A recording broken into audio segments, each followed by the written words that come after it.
Alhamdulillah, Alhamdulillahi Rabbil Alamin.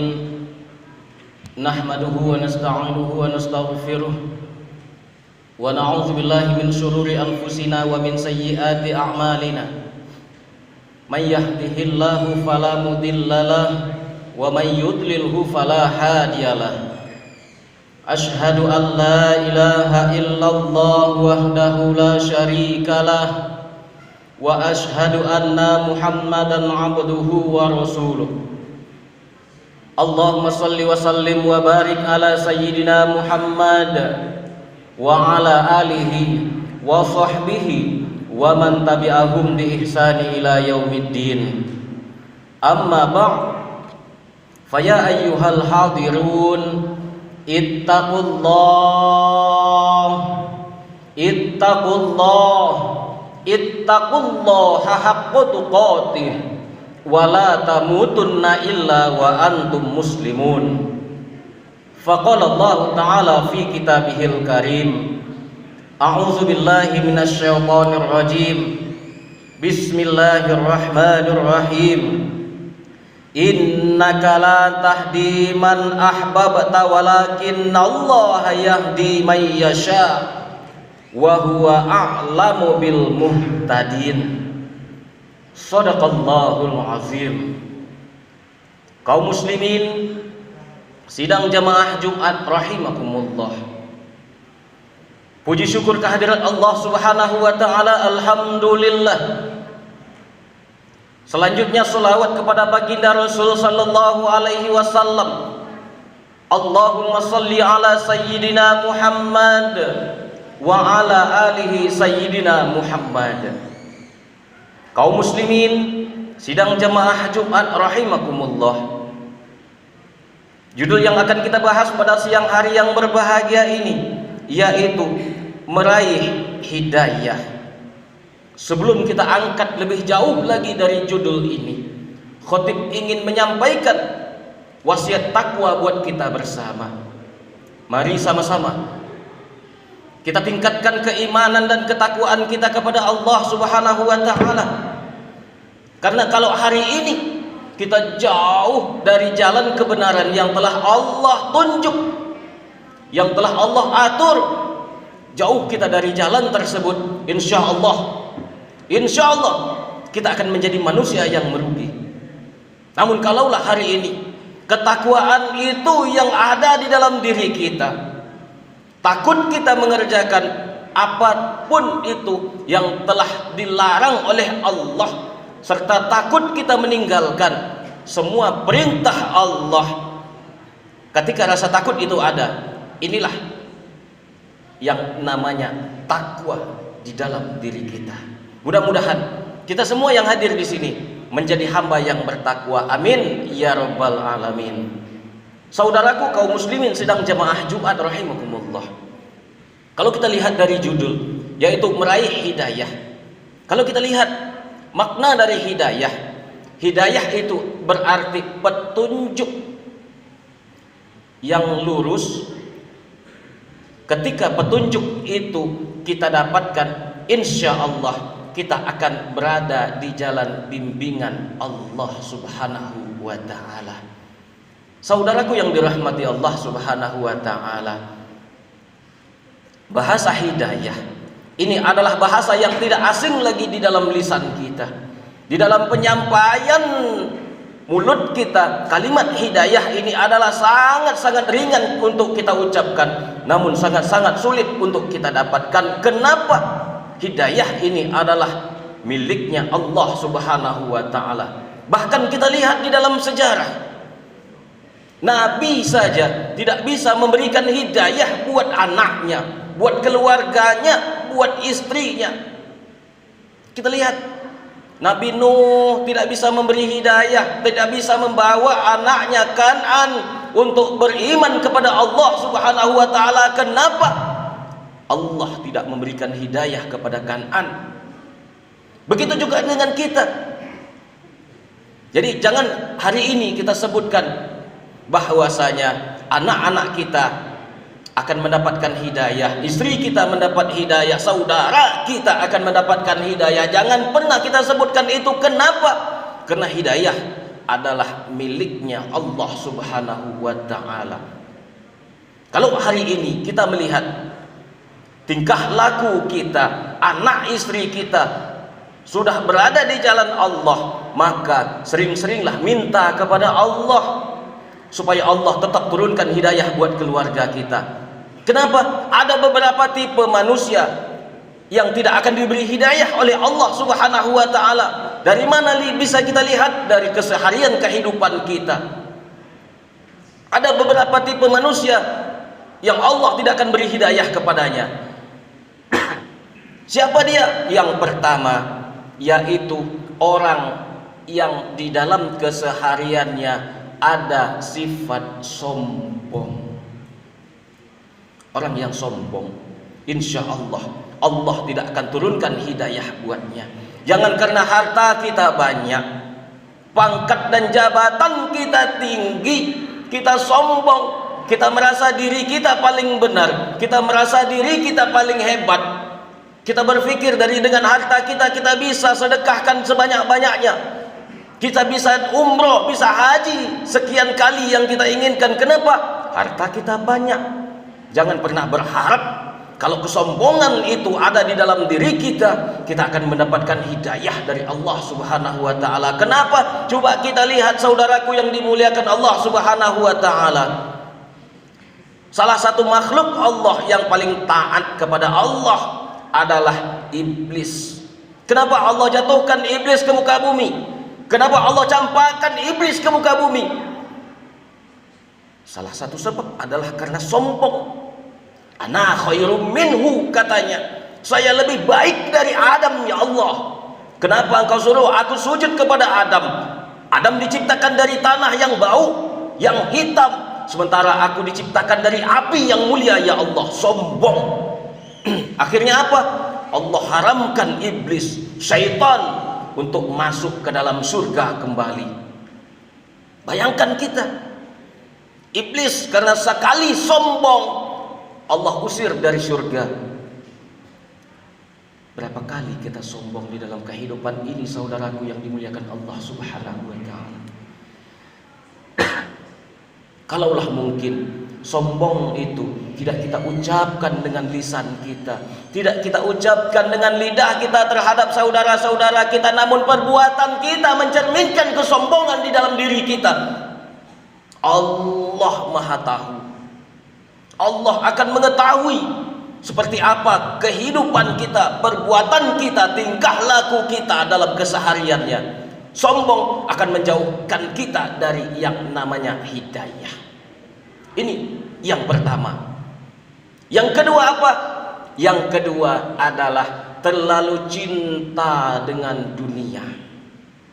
Orang yang cinta dengan dunia, dia akan lupa dengan yang namanya kematian. Insya Allah hidayah tidak akan pernah dia dapatkan. Hubbud dunya wa karahatil maut. Hubbud dunya, cinta dunia. Manusia yang cinta dengan dunia, takut akan mati, insya Allah hidayah itu akan jauh darinya. Mungkin hari ini kita berpikir pangkat itu penting, boleh jadi. Mungkin kalau hari ini harta itu perlu, boleh jadi. Namun ketika harta kita tuhankan, pangkat kita tuhankan, Tuhan kita biarkan, insya Allah kita akan jauh dari yang namanya petunjuk Allah Subhanahu wa ta'ala. Kenapa? Kita itu takut akan mati, padahal kematian sudah jelas, sudah dijamin oleh Allah Subhanahu wa ta'ala. Kita takut dengan kematian, padahal kita semuanya yang hidup di dunia ini setelah diponis oleh Allah Subhanahu wa ta'ala semuanya mati. Kullu nafsin za'iqatul maut. Setiap yang bernyawa pasti mati, setiap yang bernapas pasti mati, setiap yang hidup pasti mati. Namun kita takut dengan kematian itu. Kenapa? Karena harta kita kumpulkan sebanyak-banyaknya, pangkat dan jabatan kita raih setinggi-tingginya. Akhirnya apa? Kita takut melepaskan itu semua. Cinta dunia inilah yang membuat kita jauh dari yang namanya hidayah. Saudaraku yang dimuliakan Allah Subhanahu wa taala, inilah dia beberapa penyebab yang ketika kita lakukan, ketika ada di dalam diri kita, hidayah itu tidak akan pernah ada, tidak akan pernah datang kepada kita. Coba kita lihat lagi, bagaimana caranya untuk menggapai hidayah, untuk mendapatkan hidayah, untuk meraih hidayah dari Allah Subhanahu wa taala. Bagaimana caranya? Ada beberapa cara. Yang pertama yaitu bertauhid kepada Allah. Bertauhid artinya semuanya itu kita serahkan kepada Allah. Agama kita ini hanya untuk Allah, perbuatan kita hanya untuk Allah. Kita jauhi sifat yang namanya kesyirikan. Kenapa? Kesyirikan adalah kezaliman yang nyata, yang sangat dibenci oleh Allah Subhanahu wa taala. Terkadang kesyirikan ini sering-sering sekali tidak kita sadari.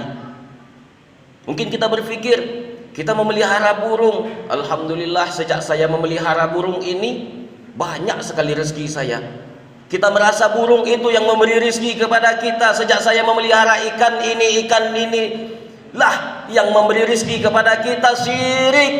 Sejak saya memiliki cincin ini, keris ini dan lain sebagainya, banyak sekali bercucuran rezeki kepada saya. Syirik. Rezeki Allah yang berikan, bukan benda ataupun makhluk. Allah yang turunkan rezeki kepada kita. Ini syarat yang pertama supaya kita bisa mendapat hidayah dari Allah Subhanahu wa taala. Yang pertama yaitu bertauhid. Yang kedua yaitu bertaubat kepada Allah Subhanahu wa taala. Kullu bani Adam khata'un wa khairul khata'in at-tawwabin. Setiap anak cucu Adam itu berdosa. Bapak-bapak berdosa, saudara-saudara berdosa, ustadz juga berdosa, semua kita yang namanya anak cucu Adam berdosa. Wa khairul khata'in, dan sebaik-baik orang yang berdosa tadi adalah orang yang bertaubat. Bertaubat kita kepada Allah Subhanahu wa taala. Tubu ilallahi taubatan nasuha. Bertaubatlah kita kepada Allah dengan sebenar-benarnya taubat. Inilah salah satu sebab kalau seandainya kita senantiasa bertaubat kepada Allah Subhanahu wa taala, beristighfar kita kepada Allah Subhanahu wa taala, Allah akan turunkan hidayahnya buat kita bersama. Hidayah itu mahal sekali, wahai saudaraku yang dimuliakan Allah Subhanahu wa taala. Tidak semua kita akan bisa mendapatkan hidayah kecuali atas izin Allah dan pemberian Allah kepada kita semua. Kalaulah hidayah sudah kita dapatkan, insya Allah Allah juga akan memberikan surga buat kita bersama. Ini yang kedua, cara untuk mendapatkan hidayah. Yang ketiga yaitu mendekatkan diri kita dengan yang namanya Al-Quran. Coba kita lihat di dalam surat Al-Isra ayat 9. Apa kata Allah Subhanahu wa taala? Sesungguhnya Al-Quran memberi petunjuk kepada jalan yang paling lurus. Al-Quran kita jadikan sebagai teman. Al-Quran kita jadikan sebagai pegangan. Insya Allah Allah juga akan meluruskan jalan kita. Bahkan apa kata baginda Rasul sallallahu alaihi wasallam? Khairukum man ta'allamal Qur'an wa 'allamahu. Sebaik-baik kalian adalah orang yang belajar Al-Quran, orang yang membacakan Al-Quran, orang yang berteman dengan Al-Quran dan yang mengajarkannya. Wa'allamahu, kata Rasul sallallahu alaihi wasallam. Al-Quran kita jadikan sebagai teman. Kalaulah Al-Quran kita jadikan sebagai teman, Allah akan berikan hidayah buat kita bersama. Kalau Al-Quran kita biarkan, Al-Quran sampai berdebu di dalam rumah kita, insya Allah petunjuk Allah juga akan jauh dari kita. Allah juga tidak akan memberikan hidayah kepada kita. Kenapa? Kalamnya kita biarkan. Bahkan yang lebih menyedihkan lagi, saudaraku yang dirahmati Allah Subhanahu wa taala, kita bisa hitung diri kita, kita bisa lihat diri kita, saudaraku yang dimuliakan Allah Subhanahu wa taala, berapa kali kita baca Al-Quran dalam sehari semalam itu, saudaraku. Apakah setelah sholat subuh kita bacakan Al-Quran, kita buka Al-Quran, menjelang zuhur kita buka Al-Quran, menjelang asar kita buka Al-Quran, menjelang maghrib dan setelah maghrib kita masih membuka Al-Quran, sebelum tidur juga kita buka Al-Quran. Apakah seperti itu kehidupan kita? Lalu kita tanya lagi dengan diri kita, berapa kali kita buka Android kita di dalam satu hari itu, saudaraku yang dimuliakan Allah Subhanahu wa taala. Berapa kali Android kita buka? Berapa kali handphone itu kita buka dalam sehari semalam, saudaraku yang dimuliakan Allah Subhanahu wa taala? Handphone sifatnya itu adalah tontonan. Al-Quran adalah tuntunan. Kita lebih sering membalikkan kalimat tersebut. Al-Quran kita jadikan tontonan, sementara Android kita, handphone kita jadikan tuntunan. Kenapa? Lebih sering kita buka Android kita, handphone kita daripada Al-Quran yang kita miliki. Inilah yang terjadi di dalam masyarakat kita, di dalam diri kita dan keluarga kita, saudaraku yang dimuliakan Allah Subhanahu wa taala. Sering-seringlah membaca Al-Quran. Ini cara yang ketiga untuk meraih hidayah dari Allah Subhanahu wa taala. Yang keempat yaitu senantiasa mengerjakan sholat. Sholat adalah tiang agama. Kalau sholat kita tinggalkan, artinya kita meruntuhkan agama kita sendiri. Kalaulah agama kita runtuhkan, agama ini kita tumbangkan, apakah layak Allah memberikan hidayah buat kita? Jawabannya tidak. Kenapa? Sholat kita lalaikan. Kita bertanyakan lagi dengan diri kita, sudahkah kita mendirikan sholat? Atau hari ini kita hanya sekadar mengerjakan sholat? Kita tanya dengan diri kita, apakah kita sudah mendirikan sholat atau hanya sekadar mengerjakan sholat? Bagaimana mengerjakan sholat? Hayya 'alas sholat, kata muazin, datang kita ke masjid, sholat kita setelah itu selesai. Akhirnya apa? Sholat tidak berbekas di dalam keseharian kita. Berbicara kotor masih juga ada di bibir kita. Menghibah, membicarakan orang lain masih juga kita kerjakan. Ini ternyata kita masih melaksanakan sholat, belum mendirikan sholat. Sementara perintah Allah apa? Aqimis sholat, dirikan sholat.